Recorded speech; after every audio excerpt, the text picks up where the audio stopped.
అనుకోకుండా వచ్చిన ఎలక్షన్ ఇది. ఎవలం కలలో కూడా అనుకోలే. గోపన్న లాంటి మంచి నాయకుడు మరి ఈ రకంగా అనుకోకుండా కాలం చేస్తాడని ఎవలం అనుకోలే. ఎందుకో కానీ ఆయన అన్నీ దాచుకున్నటోడు. ఏది తన పర్సనల్ సమస్యలు ఎన్నడూ చెప్పేటోడు కాదు. ఎలక్షను అయిపోయాక కూడా ఒకరోజు మేమందరం ఏదో వేరే పని మీద మనము హాస్పిటల్కి పోయినాం. మరి ఏఐజీ హాస్పిటల్. మీరు నేను చెప్తే ఇప్పుడు నమ్మరు, కానీ నమ్మశక్యం కాకుండానే ఉంటుంది. హాస్పిటల్కి పోయినాం. పెద్దలు కేసీఆర్ గారికి ఏదో చెకప్ ఉండే. పోయి ఆ రూమ్లో పోయి అందరం కూర్చొని సార్ చెకప్ అయిపోయింది, ఇట్లా బయటకు వచ్చి సార్ని లిఫ్ట్ కాడికి పంపించినాక అక్కడ ఒక ఏఐజీ హాస్పిటల్ ఆయన ఉరికొచ్చి చెప్పిండు, సార్ ఇంకో 2 రూమ్లు అవతల గోపీనాథ్ సార్ ఉన్నాడు అన్నాడు. గోపీనాథ్ సార్ అంటే ఎవరు అన్న? మాగంటి అన్నాడు. అగో మాగంటి గోపీనాథ్ ఇక్కడ ఉండుడేంది, మాకు తెలియకపోవడేంది అని నేనన్నా. లేదు సార్ ఉన్నాడు సార్ అన్నాడు. అంటే నేను వెంటనే పోతే ఆ రూమ్లో పోతే సునీతమ్మ, గోపన్న, పిల్లలు అందరు ఉన్నారు. నేను అడిగితే ఏమన్నా చెప్పకపోతే కనీసం హాస్పిటలైజ్ అయితే కూడా చెప్పవా, నీకు సమస్య వస్తే కూడా చెప్పవా, ఎట్లా అంటే ఇది పెద్ద విషయం కాదు సార్, ఏముందన్నా ఇది ఏం కాదు, మంచిగా అయిపోతా, 4 రోజుల్లో మంచిగా అయిపోతా, నేను అందుకే ఎవరికి చెప్పన్నా అని దబాయించిండు ఉల్టా. అదొకటి ఇదొకటి మాట్లాడిన. ఆయనకి సినిమాలు అంటే బాగా ఇష్టం ఉండే. అక్కడ టీవీలో సినిమా చూస్తుండు. ఏముంది ఈ సినిమా ఎట్లుంది, ఆ సినిమా ఎట్లుంది, కొంచెం ముచ్చట పెట్టినాం. కానీ తర్వాత నేను సునీతమ్మకి చెప్పిన, ఇట్లాంటివి ఉంటే చెప్పాలా మీరు మాకు, ఎందుకంటే మనిషికి మాటనే ధైర్యం కదా. మన ఆపద వచ్చినప్పుడు ఒక మాట మాట్లాడితే, ఒక భరోసా ఇస్తే ఏం కాదే నీకు అని 10 మంది చెప్తే లేకపోతే హైబత్ తింటారు మనుషులు ఎవరైనా. అట్లా కాకుండా మాటకు మాటనే ఉంటుంది, అట్లా చెప్పాలమ్మా అని చెప్పిన. కానీ ఎందుకో కానీ ఎన్నడూ చెప్పకపోయేది. తర్వాత అట్లాగే తన ఆర్థిక పరిస్థితి కూడా ఎన్నడూ మాకు తెలియదు. అందుకే మన అసెంబ్లీలో చెప్పిన నేను ప్రామిస్ చెప్తున్న పరిశాన్ అయినా. చనిపోయినాక మొదటిసారి నేను ఇంటికి పోయేవారు కాడ పరిస్థితి చూస్తే మాకే అనిపించింది, అరే అన్ననేమో ఎప్పుడు ఏ ఫంక్షన్ వచ్చినా ఆడబిడ్డలకు మంచిగా బతుకమ్మకు చీరలు పెడతాడు, ఎప్పుడు ఏ ప్రోగ్రాం పెట్టినా గిఫ్ట్లు ఇస్తాడు, మంచిగా క్రిస్మస్ అయితే పెద్ద ప్రోగ్రాం పెట్టిండు ఎస్పీఆర్ హిల్స్లో, పెద్దది పెట్టి బ్రహ్మాండమైన లైట్లు గిట్లు పెట్టి హంగామా చేసి పెద్ద ప్రోగ్రాం చేస్తాడు. ఎక్కడ ఒక్కరోజు కూడా ఏమైనా అవస్థ ఉందా, లోపల ఏమైనా ఇబ్బంది ఉందా అన్నట్టు చెప్పకపోతుండే. ఇంటికి పోతే నేనే అనుకున్నా, చిన్న ఇల్లు 200-250 గజాలు ఉంటుంది. అక్కడ 20 ఏళ్ళకి వెళ్ళి ఉన్నాడు. 3 పిల్లలు, చనిపోయిన రోజు చూసిన 3 పిల్లలు. వాళ్ళు పాపం ఇవాళ ఎవరు పెళ్లి కాలే, ఎవరు సెటిల్ కాలే, అంత చిన్న చిన్న పిల్లలు. అంత 22 ఆడపిల్లలు, 2 22 20 అనుకుంటా, బాబు 19 ఉంటాడు కావచ్చు. అంటే చూస్తే అనిపించింది ఆ రోజు రాజకీయ నాయకుని జీవితము పైకి చూస్తేందుకేమో గ్లామరస్గా ఉంటుంది. కట్అవుట్లు, ఫ్లెక్సీలు, ఎమ్మెల్యే సాబ్ అంటే ఇంతకుముందు విష్ణు చెప్పినట్టు ముంగటో డ్రైవరు, వెనుకో గన్మెను, పక్కకు వాళ్ళు, ఇటు వీళ్ళు అందరూ ఉంటారు. కానీ పోయినాక చూస్తే ఏముంది అంటే వెనకకు తిరిగి చూస్తే ఇవాళ కుటుంబం మొత్తం మీ అందరూ దయదలిస్తే, మీ అందరూ ఆశీర్వదిస్తే మళ్ళొక్కసారి గౌరవప్రదంగా సమాజంలో నిలబడే పరిస్థితి ఉన్నది. నిజంగా కూడా బాధ అనిపించింది చూస్తే. నాకు విష్ణుబాయ్ చేసిండు ఫోను, రాఖీ రోజు చేసిండు, అన్నా నేను ఇవాళ నీకు మాటిస్తున్నా, గోపన్న పిల్లలు వచ్చి నా కొడుకుకు రాఖీ కట్టిర్రు, ఆడపిల్లలు వచ్చి, వాళ్ళ ముఖం చూసి చెప్తున్నా నేను, బరాబర్ మళ్ళా నేను ఇక్కడ మళ్ళీ మన జెండా ఎగరాలి, మనం గెలవాలి, అప్పటిదాకా నేను కూడా జిద్దు మీద పనిచేస్తా, గోపన్న కోసం పనిచేస్తా అనే మాట చెప్పిండు. నేను ఎందుకు చెప్తున్నా అంటే ఎలక్షన్లు వస్తాయి పోతాయి, అప్పుడప్పుడు గెలుస్తాం, అప్పుడప్పుడు ఓడిపోతాం, ఫరకూడదు.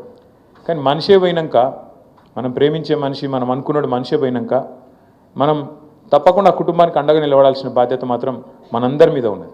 ఎట్లయితే మీ ఆపత్ల సంపత్ల గోపన్న మీతో ఉన్నాడో, మీకు కష్టం వచ్చినప్పుడు బోరబండల సర్దార్ కుటుంబానికి కష్టం వస్తే ఉరికురికి పోయి నిలబడ్డాడు మాగంటి గోపీనాథ్. మరి అలా ఆ కుటుంబానికి కష్టం వస్తే మనం నిలబడదామా వద్దా, దయచేసి మీరు ఆలోచించాలని చెప్పి నేను కోరుతా ఉన్నాను. ఇది ఒకరి ఎలక్షన్ కాదు, ఒక పార్టీ ఎలక్షన్ కాదు, ఎవరిది వాళ్ళే మనం అనుకోవాలి, మనమే క్యాండిడేట్ అనుకోవాలి, మనమే జిద్దు మీద కొట్లాడాలి. కొట్లాడు కూడా ఎవరి మీద కొట్లాడుతున్నాం మనం? అవతల ఎవరైనా మంచోళ్ళు ఉన్నారా?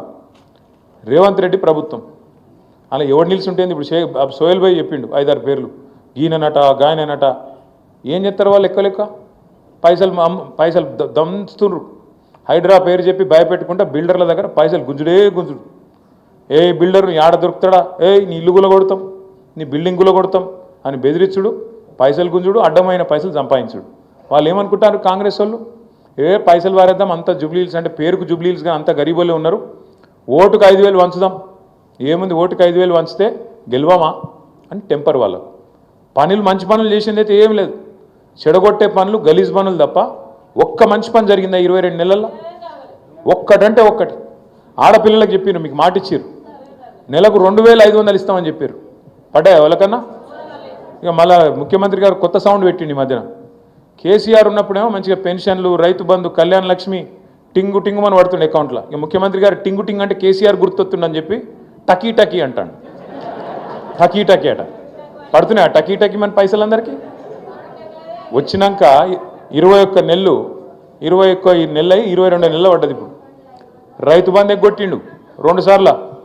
ముసలోళ్ళకి పెన్షన్లు ఇస్తా అన్నాడు. కేసీఆర్ 2000 ఇస్తే నేను 4000 ఇస్తా అన్నాడు. కేసీఆర్ ఇంట్లో ముసలోనికి ఇస్తుండు లేదా ముసలమ్మకి ఇస్తుండు, నేను ఇద్దరికి ఇస్తా అన్నాడు. కోడల సంగతికి అలాగే చెప్పిండు మళ్ళీ. అయితే నేను మొన్న సూర్యాపేటకు పోయినా. నల్గొండ, పూర్వ నల్గొండ జిల్లా, ఇప్పుడు సూర్యాపేట జిల్లా. మా జగదీష్ రెడ్డి అన్న ఒక మీటింగ్ పెడితే అడిగి పోయింటి. మధ్యలో వాళ్ళ ఇంట్లో కొద్దిసేపు ఛాయ్ తాగుతుందుకంటే ఒక లీడర్ ఇంటికి పోయినా. పోయేవరకు ఆ లీడర్ ఇంట్లో వాళ్ళ పెద్ద మనిషి వాళ్ళ అమ్మ ఉన్నది. అన్న మా అమ్మ ఉన్నదని చెప్పి ఆయన తీసుకుపోయి లీడర్ సాబు పరిచయం చేసిండు. నమస్తే అమ్మ, బాగున్నారా అన్న. ఏం బాగున్నాం కొడుక, మొన్న నా కొడుకు పెళ్ళయింది, ఆ కోడలేమో తెత్తదనుకున్నా, ఏం తెలియదు. నారాజు మాట్లాడబట్టే ఏం తెత్తదనుకున్నావు నేనన్నా.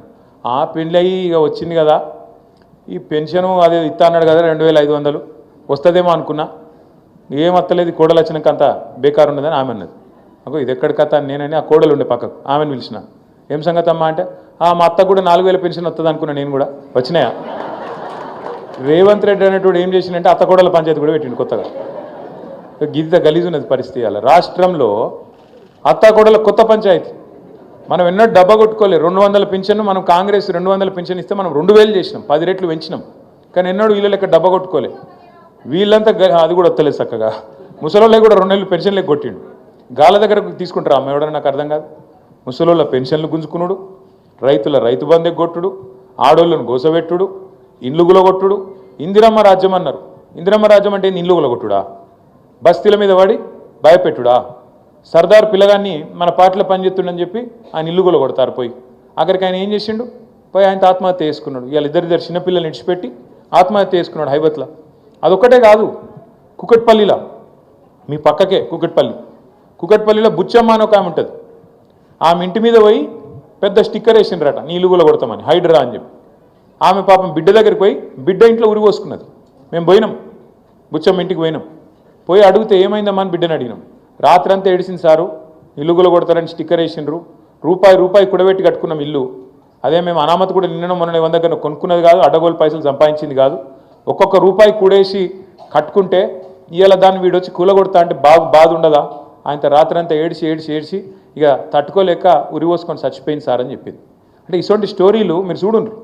హైడ్రా పేరు మీద ఇవాళ నేను ఒకటే అడుగుతా ఉన్నా, మిమ్మల్ని ఆలోచించమని కోరుతున్నా. రేవంత్ నగర్లో